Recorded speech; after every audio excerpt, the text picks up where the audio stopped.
نبی کریم صلی اللہ علیہ وآلہ وسلم فرماتے ہیں کہ عورت اپنے گھر کی محافظہ ہے اور اس سے گھر کی چیزوں کے متعلق سوال ہوگا۔ اس پر تمام بیٹیاں اور بہنیں ذرا غور کریں کہ جن کو اچھا شوہر مل گیا، بنگلہ، گاڑی، ہر چیز ہے، پیسے کی فراوانی ہے، وہ اپنی شرعی ذمہ داری کو سمجھیں، کیونکہ ان کو نہیں پتا کہ ان کی ذمہ داری کیا ہے۔ بچہ بھی سب سے پہلے ماں کی گود کو تربیت گاہ پاتا ہے۔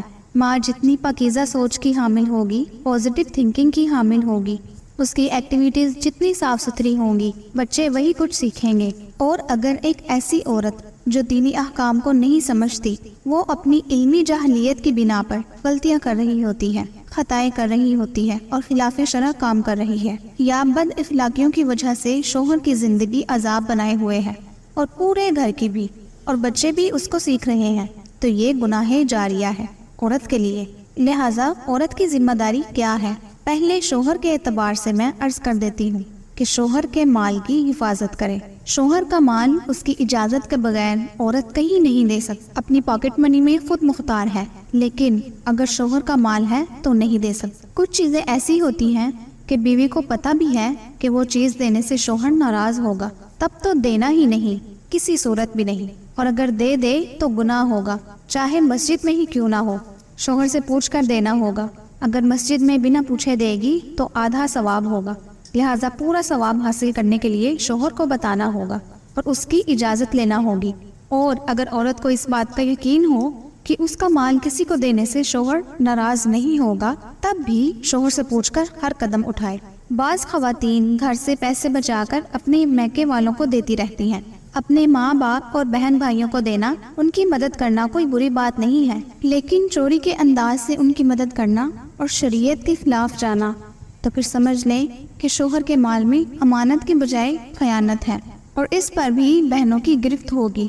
دوسرا، عورت کی ذمہ داری ہے کہ اپنی عفت و عصمت کی حفاظت کرے۔ جب ایک عورت کی شادی ہو جاتی ہے تو اس کا اچھا لباس پہننا، اس کا مسکرانا، اس کی لپسٹک، نیل پالش وغیرہ وغیرہ صرف اور صرف اپنے شوہر کے لیے ہونی چاہیے، غیر مردوں کے لیے نہیں۔ غیر مرد سے مراد کوئی اجنبی نہیں، آپ کے میل کزنز بھی آپ کے لیے نامحرم ہے۔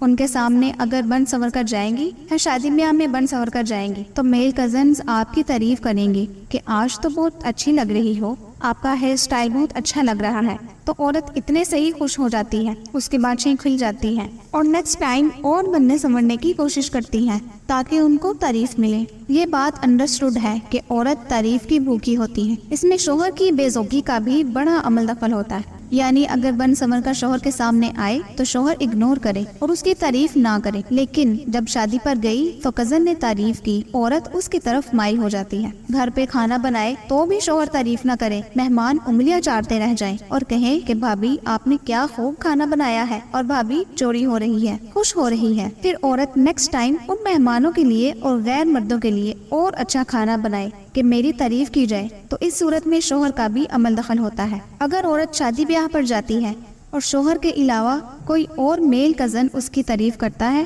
تو عورت پر گناہ نہیں، کیونکہ یہ اس کا قصبی ارادہ نہیں تھا، لیکن اگر کسی اور کے لیے بن سنور کر جائے گی تو یہ قصبی ارادے کے زمرے میں آئے گا اور گناہ ہوگا۔ اسی طرح اگر کوئی غیر مرد آپ کے تصور میں آ جاتا ہے اور دوستیاں کر لیتی ہیں اور سوشل میڈیا وغیرہ پر چیٹنگ چل رہی ہوتی ہے تو ایسا کرنا شوہر کی امانت میں خیانت کا تصور ہے۔ اللہ تعالیٰ ہماری ایسی بہنوں کو ہدایت نصیب فرمائے۔ کتنی ہی ایسی عورتیں ہیں جو زنا کا مرتکب ہو جاتی ہیں۔ اس میں تو بروز قیامت خاتون کھڑی ہوگی، شوہر کھڑا ہوگا اور جس سے زنا کیا وہ شخص بھی کھڑا ہوگا۔ نبی کریم صلی اللہ علیہ وآلہ وسلم جب مجاہدین کو بھیجا کرتے تو بعض مجاہدین کے پیچھے گھر پر کوئی نہیں ہوتا تھا اور وہ جاتے جاتے اپنے کسی دوست کو کہہ دیتے تھے کہ میرے گھر والوں کا خیال کرنا، تو نبی کریم صلی اللہ علیہ وآلہ وسلم نے فرمایا کہ جو اپنے دوست یا کسی بھائی کو اپنے گھر والوں کی حفاظت کے لیے چھوڑ کر جائے اور اگر وہ اہل خانہ کے ساتھ خیانت کرے تو بروز قیامت انہیں سامنے کھڑا کیا جائے گا اور اللہ اس کا بدلہ دلوائے گا۔ اس لیے اس سلسلہ میں تھوڑا احتساب ضروری ہے۔ ہماری بہنیں تھوڑا احتساب کریں اور ہماری بہنوں کو چاہیے کہ کسی کے ساتھ بھی خوشگواری سے اور نرمی سے بات نہ کریں کہ خواہ اگلے بندے کے دل میں کوئی ایسی بات پیدا ہو جائے جو نہیں ہونی چاہیے۔ اس کا مطلب یہ نہیں کہ بہت زیادہ سخت لہجہ اختیار کریں یا ڈنڈا اٹھا کر ماریں، بس کہنے کا مطلب یہ ہے کہ ایسا لہجہ نہ ہو کہ خواہ سامنے والے بندے کا دل مائل ہو۔ مرد حضرات کا دل تو ویسے بھی بہت کمزور ہوتا ہے کہ اگر اس کو کوئی عورت مسکرا کر دیکھ لے تو کوئی بھی اس کے دل میں غلط خیال آ سکتا ہے اور فوراً خوش فہمی میں مبتلا ہو جاتے ہیں۔ اسی طرح خواتین جو جاب کرتی ہیں اور جاب کرنا ان کی مجبوری ہے، لیکن ڈیورنگ ڈیوٹی وہ ہنسی مذاق شوق من کا مظاہرہ کرے تو یہ شریعت اجازت نہیں دیتی، اور یہ معاملہ بھی خیانت کے ضمن میں آتا ہے۔ نبی کریم صلی اللہ علیہ وآلہ وسلم نے فرمایا کہ کوئی عورت اپنے شوہر کی اجازت کے بغیر کسی غیر مرد کو گھر میں داخل نہ ہونے دے۔ اب ہماری خواتین بعض اوقات اس پر توجہ نہیں کرتی۔ جدید دور کی بچیاں ہیں، کالج لائف میں ہوتی ہیں اور کزن وغیرہ سے ہنسی مذاق ہوتا ہے، اور اگر شوہر شریعت کو ملحوظ خاطر رکھ کر منع کرے تو اس کو تنگ نظر کہا جاتا ہے۔ لڑکی کہتی ہے کہ مجھے اس گھر میں سانس گھٹتا ہوا معلوم ہوتا ہے، تو یہ سوچ غلط ہے۔ یہ تو شوہر کا فرض ہے کہ اپنی بیوی کو نامحرم سے بات چیت سے روکے، اور ایسی گفتگو کر رہی ہے جو نہیں کرنی چاہیے تو یہ شوہر کی ذمہ داری ہے کہ اسے ایسا کرنے سے روکے۔ اور جب شوہر شریعت کے اندر رہتے ہوئے اپنی بیوی کو ایسے کاموں سے روکے تو وہ تنگ نظر اور شکی مزاج کہلاتا ہے۔ تو بعض والدین بھی اپنی بچی کی طرفداری کرتے ہوئے شوہر کو برا بھلا کہتے ہیں، اور نوبت طلاق تک آ جاتی ہے کہ اس بندے نے ہماری بچی کی زندگی تنگ کر دی ہے، چھوڑ دو آپ اسے۔ بھائی آپ کیا چاہتے ہیں کہ اللہ اور اس کا رسول صرف آپ کی بچی کی مرضی کے لیے تمام قوانین کو سمیٹ دے اور اسے ہر طرح کے افعال کی اجازت دے دی جائے؟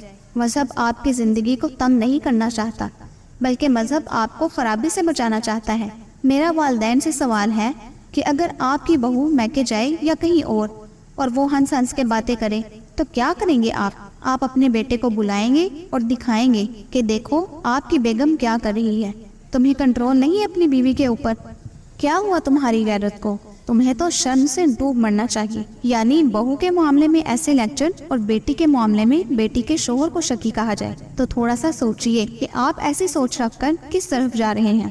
آپ کو چاہیے کہ جو آپ اپنی بہو کے لیے چاہتے ہیں وہی بیٹی کے لیے بھی چاہیں۔ اس لیے ہماری بہنوں کو چاہیے کہ وہ اپنے آپ کو تھوڑا ریزرو کریں اور وہ کریں جو سب کے حق میں بہتر ہے۔ یوں معاشرے میں بگاڑ پیدا نہیں ہوگا اور زندگی سکون سے گزرے گی۔ اگر ویڈیو پسند آئی ہو تو لائک کرنا نہ بھولیے گا۔